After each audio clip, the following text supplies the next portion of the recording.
Ser Podcast.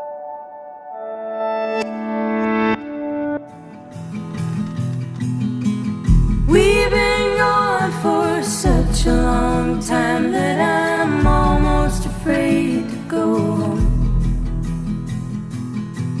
A long road is a long, dragged out imagination where things can go wrong, but we keep rolling on.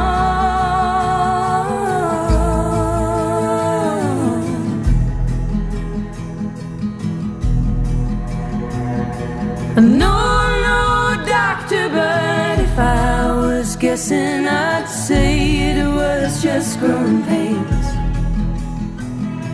And painful as growing is, we can't forget it's hard to get to taking the reins, and we'll all be okay.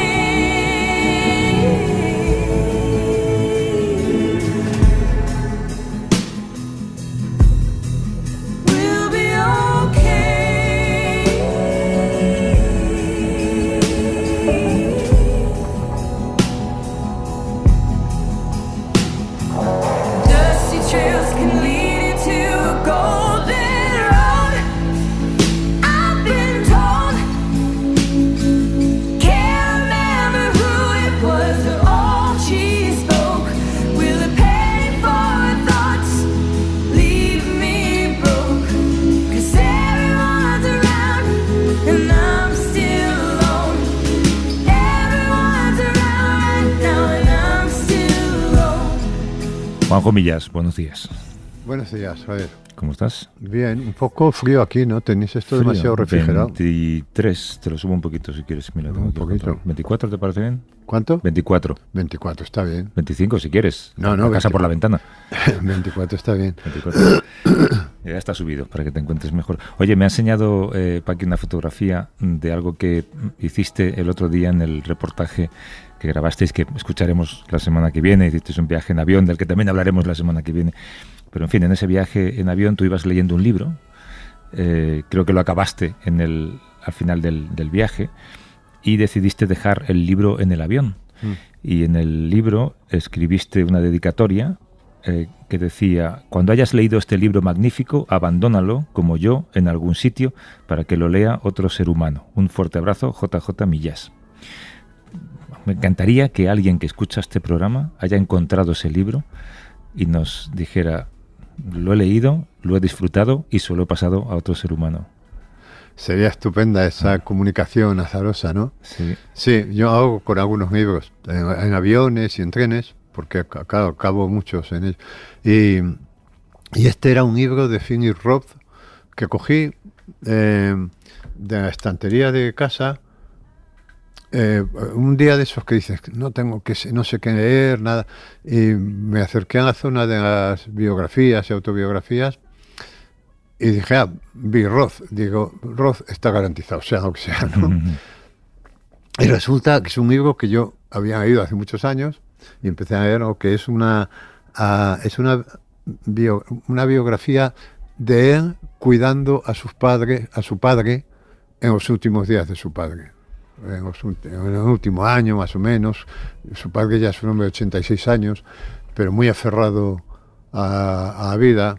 Es un judío, emigrante, que ha luchado, en fin, como lucharon, en fin, los emigrantes en Estados Unidos en busca del sueño americano, que triunfó vendiendo seguros, y cuando llega a esa edad empiezan a pasar cosas, ¿no? Y una de las que me pasa es que me descubren un tumor en la cabeza, en el cerebro, que no es maligno, pero que ya es muy grande, que a esa edad hay que decidir si operar, si no operar, y en fin, empiezan todas estas cábalas, ¿no? Y el hombre, el padre, que es un tipo ya muy luchador, lo que viene a decir es que yo vine a América con una mano delante y otra detrás. Trabajé duramente, construí una familia, tengo 2 hijos que además cada uno ha triunfado en lo suyo. tengo derecho a otra vida. Tengo derecho a que me den otra vida, porque hay momentos incluso que es sorprendente que Finney Roth acompaña a su padre a los médicos, claro, que van, pues pida usted una segunda opinión, y van y este hombre va rebajando sus expectativas. Y hay un momento, por ejemplo, un médico dice, si solamente le pido que me alargue 2 o 3 años más. O sea, que va pidiendo, que a mí me resulta muy curioso, ¿no? Esos temperamentos que se aferran de ese modo a y bueno, está muy bien contado, claro, Finney Roth está muy bien contado, está recontado, pertenece a este género de, en fin, padres e hijos, y se titulaba, es una historia, patrimonio, una historia verdadera, ¿no? Porque patrimonio es porque el patrimonio que recibe Finney Roth no es de dinero, es esto, honor, toda la herencia de honor judío, de la lucha por la vida, y lo acabé de leer, pensé que me iba a durar más, pero se me acabó en ese viaje y lo dejé en el avión. ¿Lo dejas en el asiento? Sí, en el avión, en el asiento de delante, en la bolsita, y luego con algún libro, porque como ya tengo tanto libro, tengo que sacar libros de casa, de no ser un libro, en fin, que tenga un afecto muy especial y me lo lleve, pues lo abandono con la esperanza de que se vaya transmitiendo, ¿no? Pero si te gusta mucho, no tienes la sensación de que a mí me pasa, voy a guardar este libro para cuando algún día no tenga nada que hacer. Pero luego lo pierdes o extravías. ¿Pierdes los días o pierdes los libros? No, extravías el libro, porque yo tuve una época hace años que tenía una biblioteca ordenada, pero eso ya está en el caos. A veces yo cuando necesito un libro que sé que tengo en casa, pero me va a costar menos comprarlo de nuevo que buscarlo, porque me desespero, ¿no? Entonces sí. Claro, tú tampoco tienes esa frontera, digamos, que es la jubilación para la mayor parte de la gente, ¿no? La gente que se dedica a las artes como tú, pues seguís ejerciendo hasta el final. No tienes ese horizonte de decir, bueno, pues es que cuando me jubile tendré más tiempo para leer, lo voy a conservar, porque ahí leeré más. No, yo que sí pienso a veces es hacer una selección de 350 libros, por ejemplo. Porque me acuerdo un día que en una cena con mucha gente, con muchas mesas, pero que a mí me tocó al lado de Saramago, pregunté, oye, tú si tuvieras que pensar cuántos libros, fíjate, Saramago ya los que habrían leído, era un hombre muy mayor, ¿cuántos libros realmente de los que has leído han cambiado tu vida, han sido fundamentales para tu existencia? ¿Cuántos me dirías? Y así he hecho un cálculo y dije, 350, 400. Y dije, fíjate tú, entre lo que uno ha leído a estas edades, 350. Y yo pensé, pues quizá lleva razón, ¿no? Quizás si yo me pusiera a expurgar en mi biblioteca, podría sacar libros que ahora volvería a leer, por ejemplo, y que a veces releo. Claro, a veces te llevas decepciones también, porque en libros que leíste con pasión ahora ya no te llegan tanto. Pero bueno, podrías decir, libros realmente importantes para mi vida, pues 500. Ya. Y deshacerse del resto. Ya hemos comentado algunas veces que Eduardo Mendoza creo que hizo algo parecido. Eduardo Mendoza hizo... No sé qué selección hizo, pero muy, muy corta, no sé si 200 libros, no sé, muy corta, y dijo, estos son los libros que yo voy a tener en casa. Y si entra uno nuevo, sale uno viejo. Esto lo dice Enrique González también, en su casa solamente entra un libro cuando sale otro. Claro, es y una todos decisión, los días entra alguno, ¿no? Es una decisión estupenda, porque si no te llenas de papel, el papel envejece mal también, y llega un momento que a menos que seas muy fetichista, yo no soy muy fetichista de los libros. En el último libro que escribió Christopher Hitchens, en el que hablaba de su enfermedad también, él hablaba esto, ¿no? Cómo escoger los últimos libros que vas a leer cuando él sabía que te quedaba poco. Que, por cierto, ayer murió Martin Amis, que era su mejor amigo, y murió exactamente de lo mismo que Hitchens, de cáncer de esófago. Fíjate qué comunicación. Bueno, si alguien ha encontrado un libro dedicado y firmado por JJ Millás, en un avión de Air Nostrum. Air Nostrum. De Iberia, operado por Air Nostrum. Como muy bien aprendiste en aquel viaje. Como muy bien aprendí otro día. La firma de JJ Millás es la de Juanjo y sería muy bonito que el libro volviera a tus manos para que luego lo volvieras a regalar o que se lo regalaran a alguien y que en algún momento nos contara esa historia. Bueno, oye, si te doy a elegir entre esas 4 horas de espera en un aeropuerto sin demasiadas cafeterías, por lo que me ha contado Paqui, y sin demasiado que hacer, o entretenerse varias horas viendo la campaña electoral, ¿con qué preferirías cortarte las venas? Qué bonita canción esa de Si me das a elegir. ¿Sabes, amigo, que más me asombra de esa canción? A ver. Aquí hay muchas versiones. Por cierto, una de ellas, una de las mejores de este portugués, de un portugués muy famoso, no me viene ahora. ¿Sabes lo que más me asombra de esa canción? Que si tú la conoces. Pues es que no caigo ahora mismo. No caes en esa canción. Te diría que me la cantes, pero no sé si es el programa no, igual. Te la voy a cantar, pero es una canción maravillosa, ¿no? Si me das a elegir. Lo que más me sorprende de esa canción es que sus autores se llamen Los Chichos. Me parece tan contradictorio que alguien que se llama Los Chichos escriba una canción tan hermosa. Siempre me he pensado, ¿no? Bueno, pero elige. No, si me das a elegir entre otra campaña electoral, dices, y pasar 6 horas en un aeropuerto en Almería esperando un vuelo de Air Nostrum, esperando un vuelo de Iberia operado por Air Nostrum. No, Almería. El desierto, prefiero el desierto. El desierto no, porque en la campaña electoral yo tengo la impresión de que,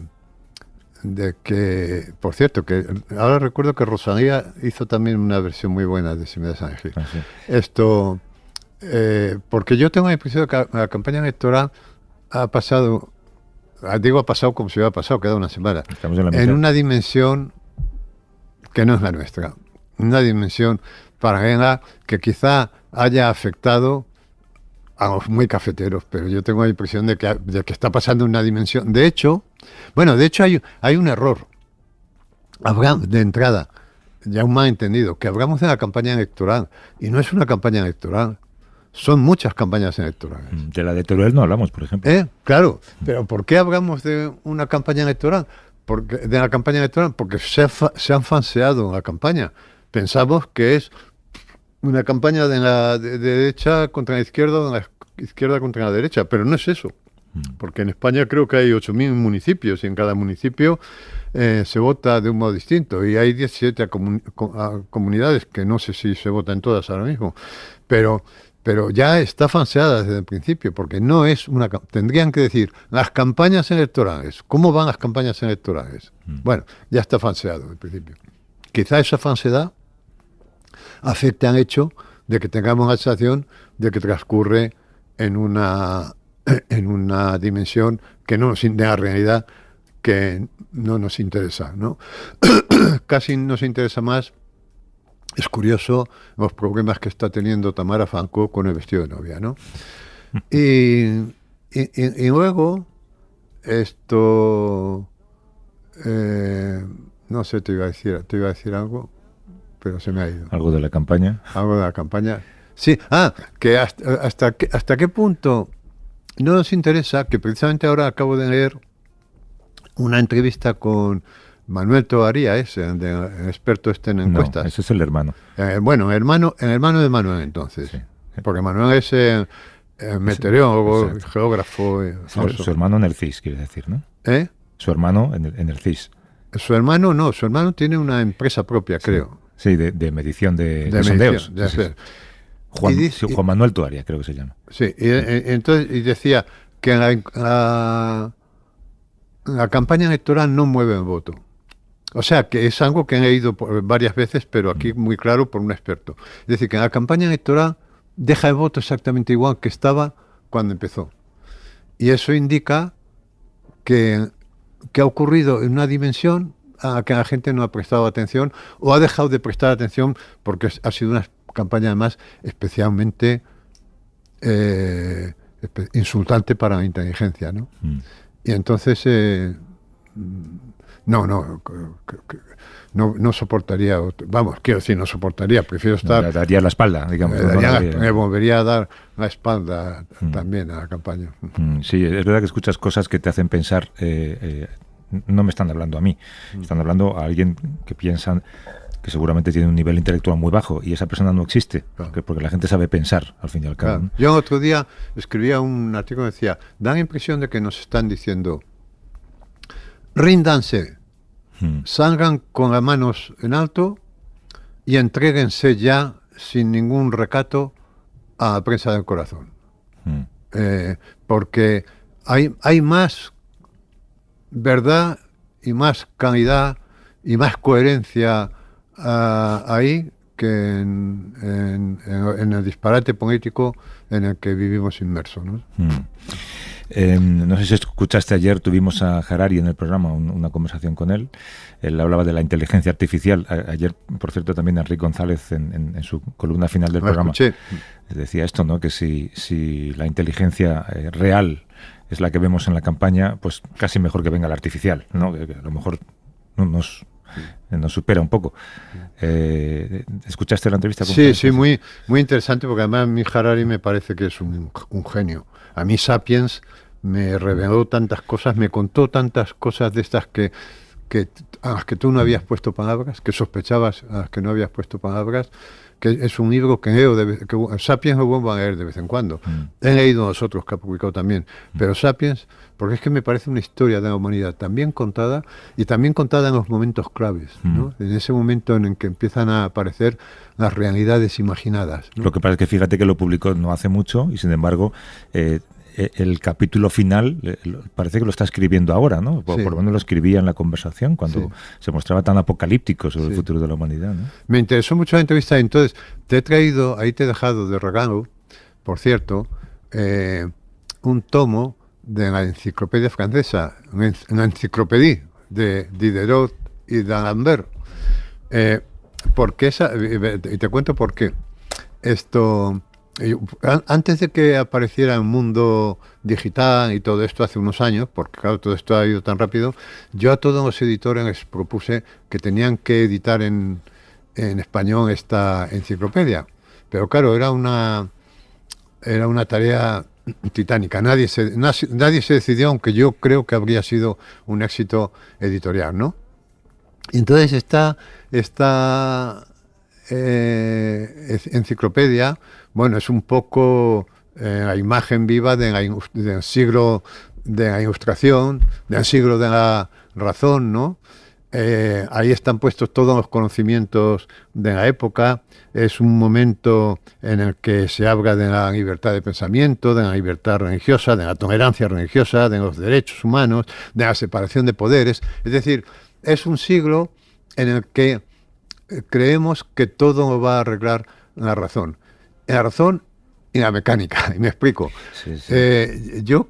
Porque, en fin, yo creo que la mecánica, de hecho, ese tomo que tú tienes en las manos, como verás, son todo ilustraciones relativas a aparatos mecánicos. Sí, cómo sacar o cómo elevar material de un pozo, por ejemplo, usando lo que parece ser un burro, ¿no? Diseño de norias, de poleas. Esto es poleas y tal. Es maravilloso, pero fíjate el detalle con el que... por eso digo que esa enciclopedia habría sido un éxito si la hubieran traducido, ¿no? Y entonces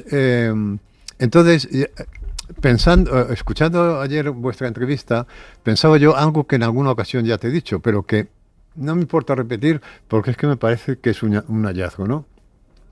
Y es que el ser humano, desde que inventó el espejo, y en espejo podían ser las aguas del río, el único objetivo que ha tenido históricamente serio ha sido el de reproducirse, el de fabricar un doble en el que mirarse, porque nos sentimos tan extraños que tenemos que desgastar la emoción de sentirnos extraños, porque dices, caramba, es increíble que yo tenga un hígado y que no sepa nada del hígado, pero que el hígado sepa cómo funcionar, ¿no? Es decir, yo no sé nada de mi aparato circulatorio, pero algo tengo que saber, puesto que algo que funcione, ¿no?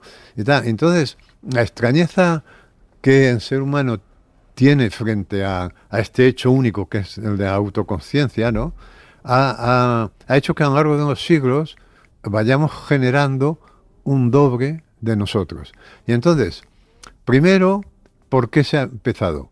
Pues por lo más en apariencia sencillo y lo más visible, que es por el doble del cuerpo, en lo que el cuerpo tiene de musculatura, de fuerza, de posibilidades de movimiento. Entonces, por ese lado ya hemos llegado al límite. O sea, mecánicamente ya no podemos inventar más. Hemos inventado máquinas que reproducen el brazo, pero multiplicando sus posibilidades. Es decir, una grúa es un brazo que hacen la labor de 200.000 brazos. No digamos las máquinas que meten chips en los iPhones, ¿sabes?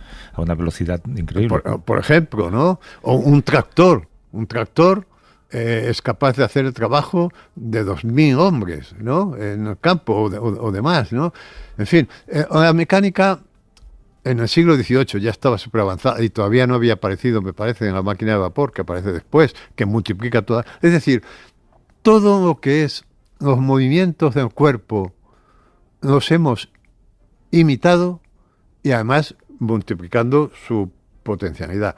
Hemos reproducido, hemos multiplicado las posibilidades del brazo, de las piernas, hemos multiplicado las posibilidades del ojo con la vista, sí, con los telescopios, los microscopios, incluso las del olfato, porque tenemos armas que detectan enseguida un escape de humo mucho más que nosotros. Es decir, el cuerpo físico ya está prácticamente, y hay muchísimas más reproducciones, por ejemplo, en arquitectura. La arquitectura se puede explicar desde la reproducción del cuerpo. Las casas tienen una parte de delante, una parte de detrás, por las que salen las basuras, los desechos, es decir, una casa, en cierto modo, imita el cuerpo, ¿no?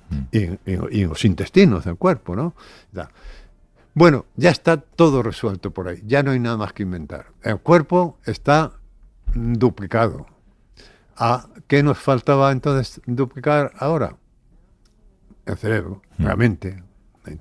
Ya eso es en lo que estamos ahora. Pero del mismo modo que hemos inventado un cuerpo que supera en mucho a las capacidades de cada uno de nuestros cuerpos individualmente, ¿no? Por eso, porque una grúa es capaz de hacerlo de 50.000 brazos, la inteligencia artificial va a superar a la inteligencia, ya está superando, ya, de hecho, a la inteligencia, digamos, humana, muchísimo, como una grúa reproduce.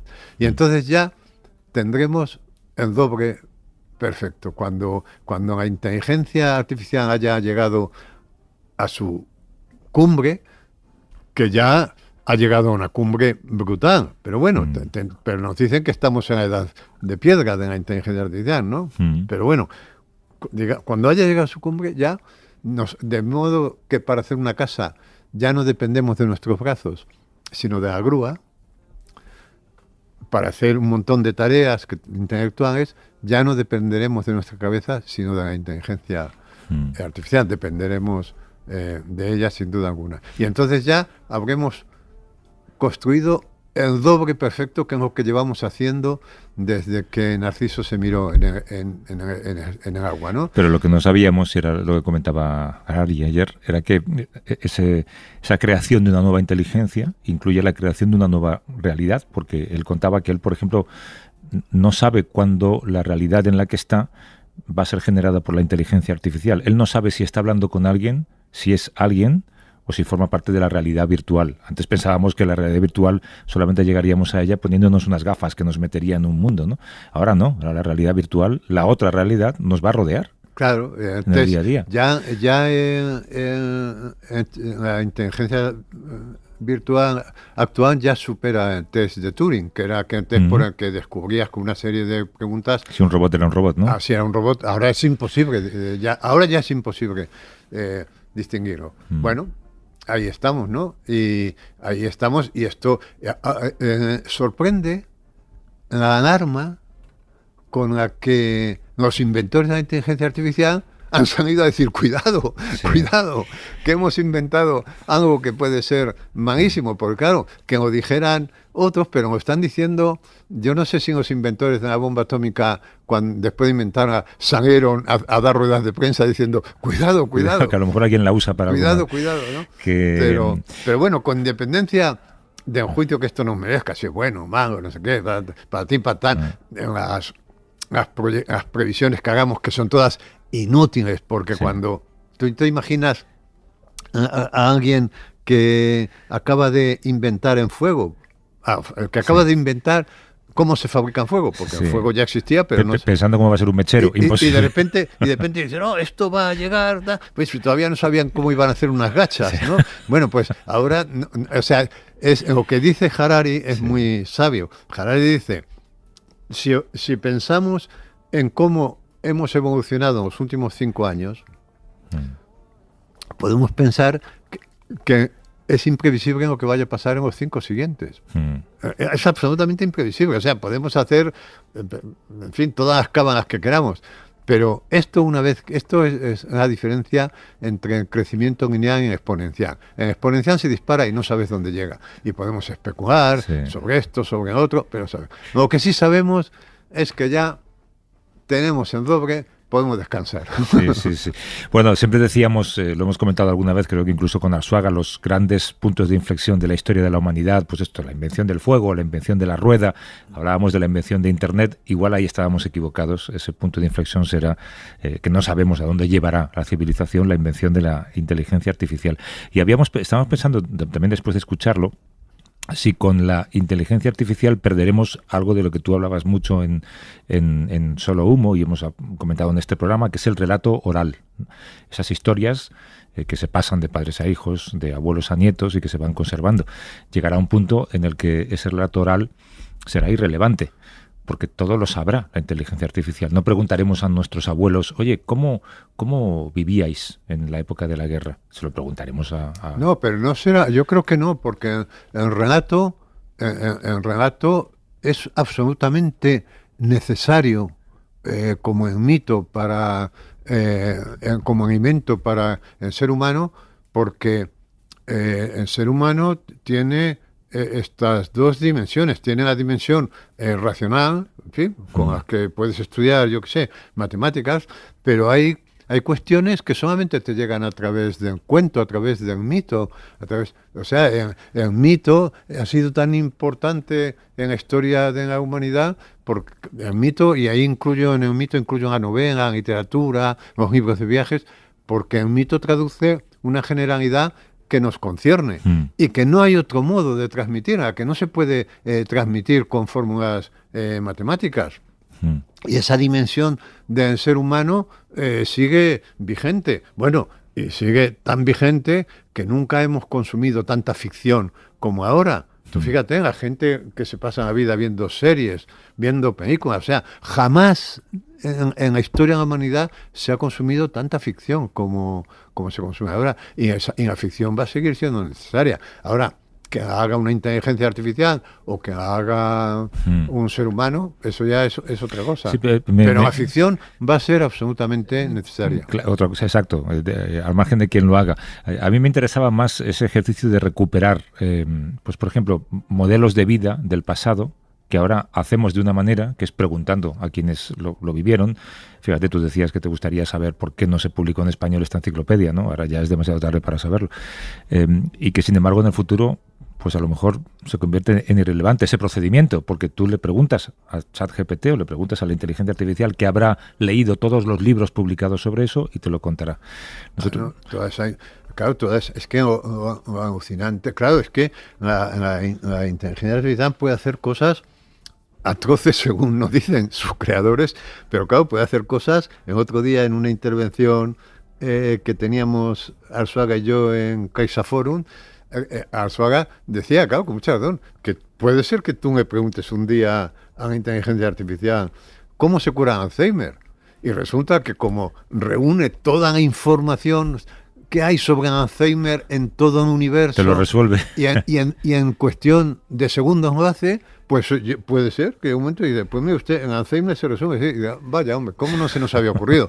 No se nos había ocurrido porque para manipular toda esa información y coordinarla y asociarla, un ser humano necesita siglos, y esto te lo hace el ChatGPT, que es, en fin, el catón de la inteligencia artificial en microsegundos. Frente a eso está el viejo modelo de ir a preguntar a quienes vivieron una época por algo muy concreto, y eso es lo que hemos hecho. ¿Cuántos tengo? Ya lo sabes tú cuántos tengo. 104. I'm making memories I'd like to remember. Yo nunca he pasado hambre porque he estado siempre trabajando, pero cuando me han llevado de pequeña comía caldo gallego, eso que no falte. Que, bueno, cada uno le echaba lo que podía. Huesos de jamón, patatas, cerdo. La carne toda era de cerdo. Yo la ternera no sabía lo que era. Y poco más. Back in the day.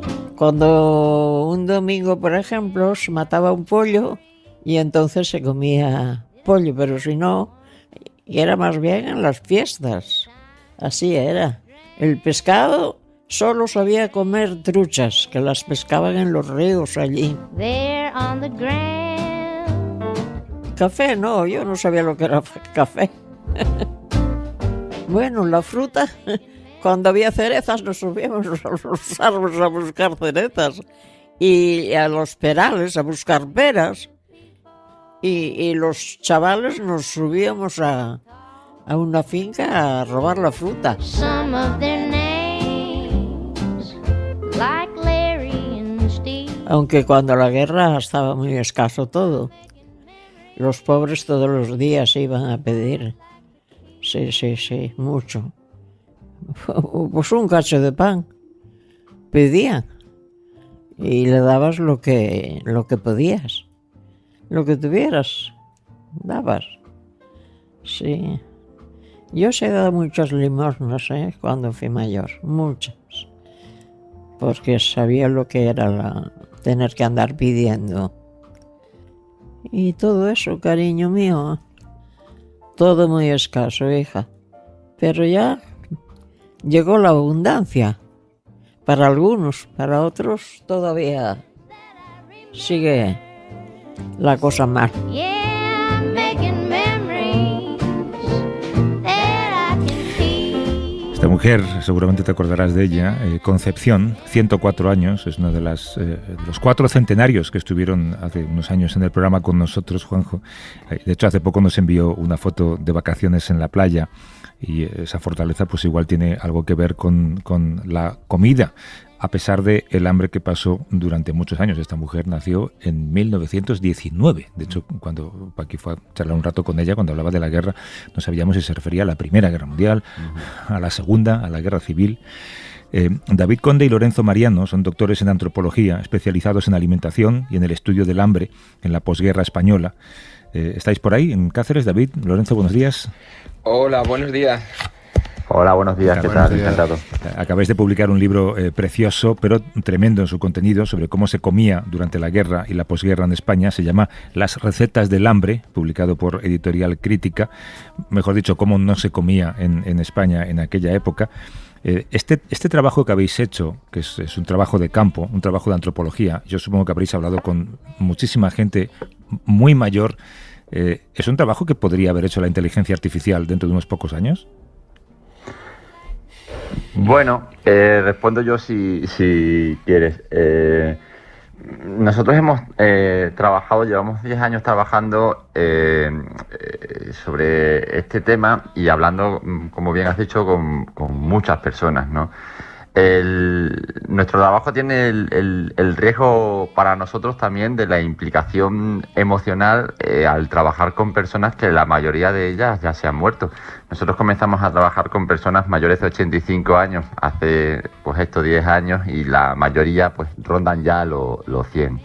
No sé si en el futuro la inteligencia artificial podrá hacer esto, pero desde luego la implicación emocional que nosotros hemos tenido y cómo hemos vivido las experiencias de esas personas, pues yo dudo que la inteligencia artificial lo pueda hacer. En cualquier caso, nosotros ya nos llevamos esta experiencia y la inteligencia de esas personas, ¿no? También. Me imagino que os acordaréis de historias tremendas de algunos de ellos, ¿no? Bueno, pues de todo, ¿no? Porque hemos tenido en todo este tiempo historias que van desde los límites de la supervivencia, desenterrar animales muertos, incluso sabiendo que podrían tener algunas enfermedades, como por ejemplo en el caso de Extremadura, por hablar de nuestra región, personas que desenterraban animales, aun sabiendo que era muy probable que tuviera triquinosis, porque por aquel entonces hubo una epidemia de triquinosis en la región, familias que murieron como consecuencia de esta enfermedad, personas que comieron ratas, personas que comieron cigüeñas, y también personas que sin llegar a estos límites pues salieron adelante y sobrevivieron, que es un poco de lo que habla nuestro libro, ¿no? Del orgullo de esas personas que con poco, con casi nada, consiguieron salir adelante. Esto es lo que yo te contaba, Juanjo, que yo creo que frente a la frialdad de la inteligencia artificial, que será perfecta en muchas cosas, será mucho mejor que la inteligencia humana en muchas cosas, está el relato oral, y ese no lo va a sustituir nunca. Pero bueno, vamos a ver, yo no quiero enredarme en esta discusión. La inteligencia artificial puede hacer relatos orales, porque puede hablar también, y puede imitar los sentimientos perfectamente. Pero ¿tú crees que puede investigar una costumbre, por ejemplo? Bueno, puede investigar entre toda la documentación que hay sobre esas costumbres, de manera que en la inteligencia artificial, si me preguntas ahora, ya incluye este libro. Sí. De estos dos antropólogos. Pero si este libro no existiera, la inteligencia no sabría que esto pasa. La inteligencia trabaja reuniendo y asociando todo lo existente, pero va aprendiendo y va incorporando cosas propias también. Estoy intentando hacer sentir bien a los antropólogos para que sepan que tendrán trabajo en el futuro. No os preocupéis. No sabría yo si al final van a acabar también con nuestro trabajo. Lo que tengo claro es que le queda alguna cosa para aprender. Fíjate, hay una frase que me gusta a mí mucho, se lo digo muchas veces a los alumnos, de una poeta americana, Muriel Rukeyser, que decía que el mundo no estaba hecho de átomos, sino que sobre todo estaba hecho de historias. En el momento en que la inteligencia artificial sepa distinguir esa dicotomía de qué es lo que hablamos cuando vemos cómo son las historias las que nos construyen, que esta sí que es una labor de la antropología, el sacar esos significados presentes en las historias. Me ha gustado muchísimo la introducción de este pequeño fragmento de esta persona centenaria que habéis iniciado, porque para alguien que sepa escuchar, decía tantas cosas en tan pocas palabras, había tanta significación detrás, tantos momentos de biografía, tantas prácticas, que seguramente a lo mejor la inteligencia artificial en el futuro puede desentrañar, pero le queda todavía aprendizaje, ¿eh?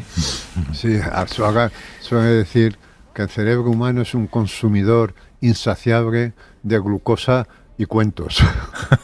Qué bonita también. Las dos cosas lo alimentan mucho, ¿no?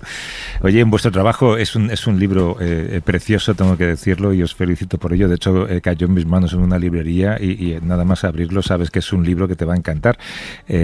Habláis de tantas cosas que yo he escuchado lejanamente, o tantas cosas que me han ayudado a entender por qué en mi casa siempre escuchaba frases como el pan no se tira, o acábatelo todo, que hay gente que pasa hambre, ¿no?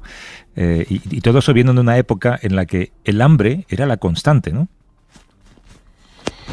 Sí, yo creo que esto que comentas de cómo has escuchado en casa una generación y todas las que vinieron después de aquellos años 40 forman parte de una memoria, yo creo que incorporada en la piel, en el cuerpo, en la manera de sentarnos a la mesa, de decidir qué comemos, de cómo compartimos comida, de cómo la reverenciamos, de cómo le prestamos atención, de la importancia que tiene, pues no desperdiciarla. Hoy intentamos enseñarle a las nuevas generaciones que el mundo necesita un sistema alimentario que sea sostenible, y sin embargo esto era la cotidianidad, era lo imposible de obviar en muchas generaciones de españoles. Esto lo sabían, lo tenían pegado en la piel, y cuando estaban en su día a día. Lo que era imposible de no recordar era esa presencia de la memoria del hambre, de lo que habían sido aquellos años. Y así nos lo han dicho miles de veces, ¿eh?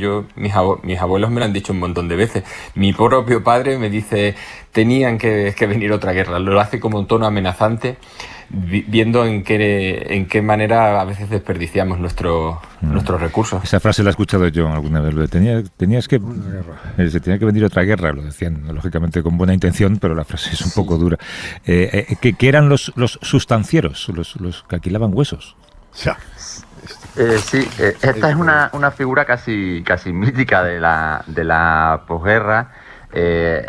En algunos relatos sí que no lo hemos encontrado, y esto habla muy bien de la escasez de la época, ¿no? El sustanciero no era más que el que alquilaba hueso de jamón para poder hacer una sopa con un poquito de sabor a jamón.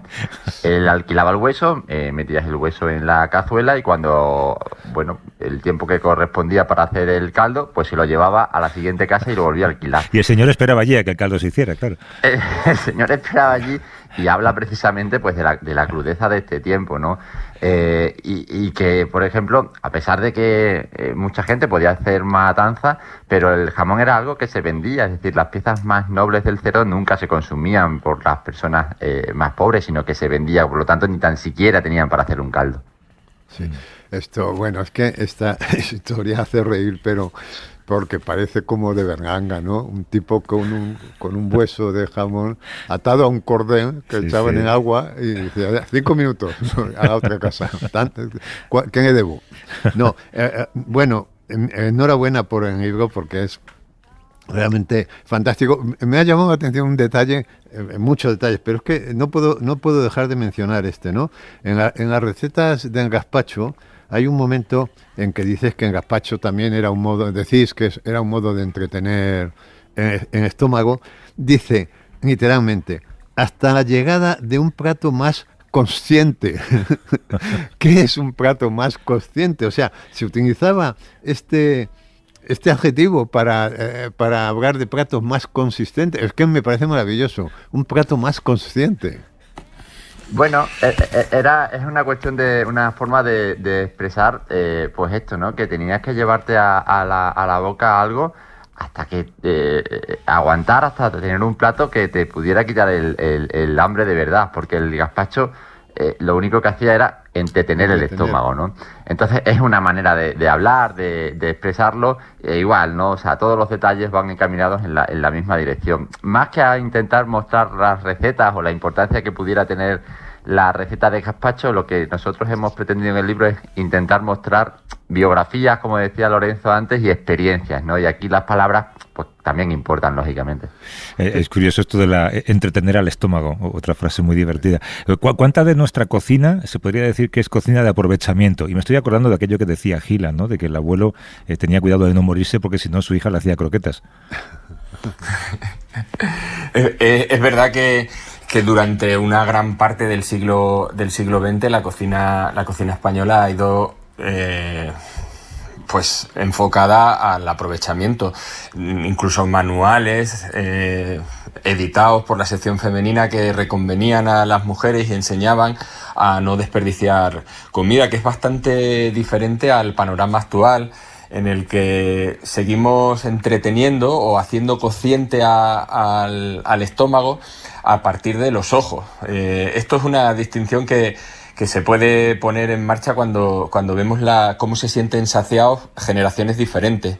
Unos buscan el estómago lleno, que uno sienta pesadez, y hay otras generaciones más contemporáneas que lo que están pensando es comer platos gustosos, preciosos, bonitos, que tengan una presentación que acaba siendo tan importante como era antes llenar el estómago. Esta es la idea de que nosotros cuando comemos no solo estamos dándole alimento al estómago, o sea, glucosa, sino que le estamos dando también historia. O sea, al hecho de comer, en esa definición que antes decía Juanjo, también estamos dando historia con el alimento. ¿Quién lo ha preparado?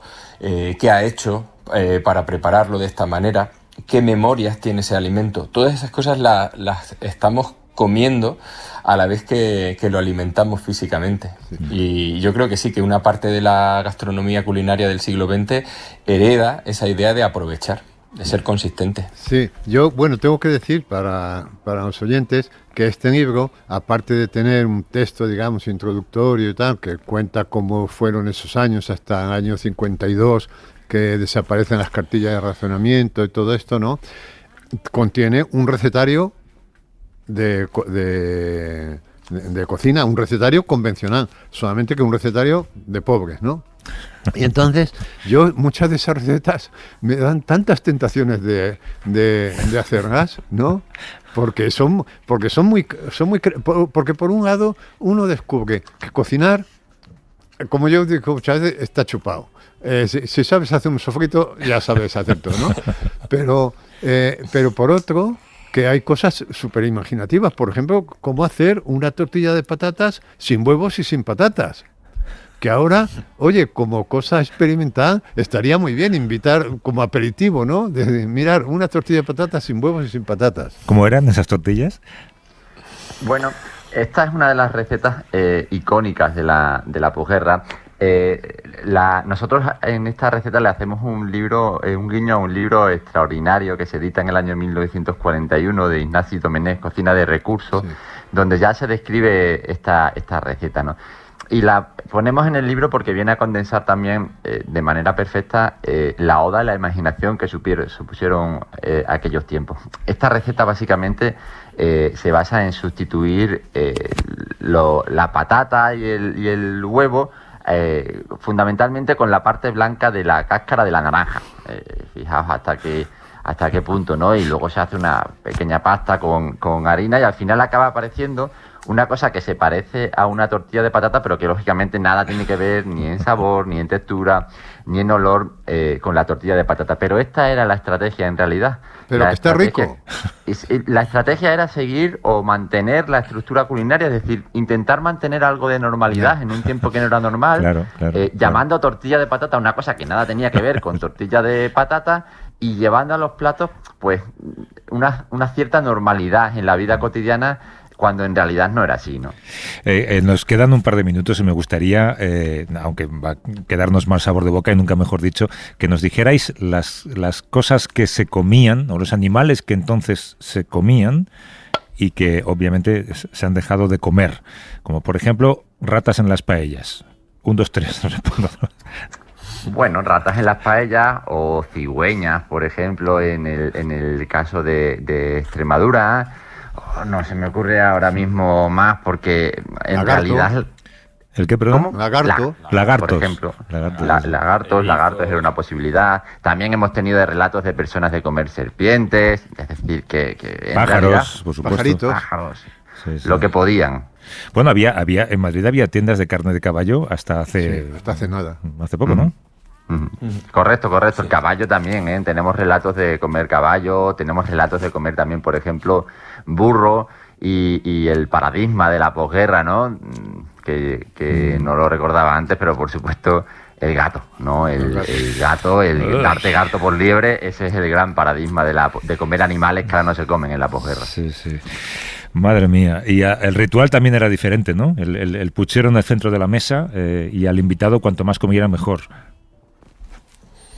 Sí, esta idea de comer por turnos e intentando repartir en casa en función de qué aportaba cada uno, o a veces también por la posición que se tenía, pero esto ha sido una constante que se ha mantenido luego, y esto de que comentabas de cómo se ha quedado en esa memoria los años del hambre, una de las cosas tiene que ver con recibir, como han hecho las abuelas, con comida a todos los que llegaban a su casa, intentando mostrar que allí no había hambre de manera metonímica. Es decir, aquí en casa se come y se come muchísimo por lo que pueda pasar.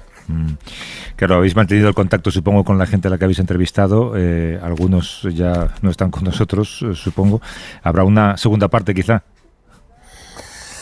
Pues la gran mayoría de los informantes están muriendo y, sin embargo, si hubiera que pensar en una segunda parte, yo creo que es viable, porque una parte de esa memoria vive en sus hijos, en sus nietos. Todavía está viva, es posible rastrear la persistencia de esa memoria, porque una parte de lo que fuimos aparece en nuestras maneras de comer y en esa memoria que tenemos. De hecho, yo creo que esta conversación habrá servido a muchos oyentes para entender cosas que ha escuchado en casa durante mucho tiempo, cosas que decían sus abuelos, cosas que se comentaban a la hora de comer y que ahora, hablando de esta época del hambre, seguramente tienen mucho más sentido del que ha tenido toda su vida. David Conde Caballero y Lorenzo Mariano son doctores en antropología, autores de este libro delicioso, Las recetas del hambre, la comida de los años de posguerra. Bueno, no sé si delicioso es algo que debería decir. Las recetas del hambre, la comida de los años de posguerra, y dejadme decir que antropología 1, inteligencia artificial 0. David y Lorenzo. Bueno, Muchísimas gracias. Enhorabuena, un abrazo. Gracias. Un abrazo. Hasta luego. ¿Qué vas a hacer para comer hoy, Juanjo? Pues hoy cocinas tú, ¿no? Sí, hoy estamos solos en casa porque no vienen los nietos y tal, y hemos decidido hacernos unas panetillas de cordero. Bueno. Para celebrar la soledad. Hasta luego. For it's all I've been dreaming of, sweet liquor and love. ¿Te acuerdas de Javier del Pino? Sí, claro. ¿No es que le dije yo que sí estaba comprometido? Porque te interesaba. Claro, ¿Quieres tirarle la caña otra vez? claro. Javi, soy Concha. Un besazo muy fuerte, ¿eh? Claro, no, tú dile que no puedes estar toda la vida esperando por él. Pues toda la vida me queda poco ya. Uy, ¿tú qué Digo sabes? yo que me quedará poco, no lo sé. Igual soy, qué sé yo, Eterna. eterna. Ay, Javi, con lo majo que es. That I don't wanna take it slow on the liquor and love. Liquor and love, do they have them in heaven above? For it's all I've been dreaming of, sweet liquor and love. Sweet liquor and love, sweet liquor and love. Para no perderte ningún episodio, síguenos en la aplicación o la web de la SER, Podium Podcast o tu plataforma de audio favorita. Cadena SER. La radio.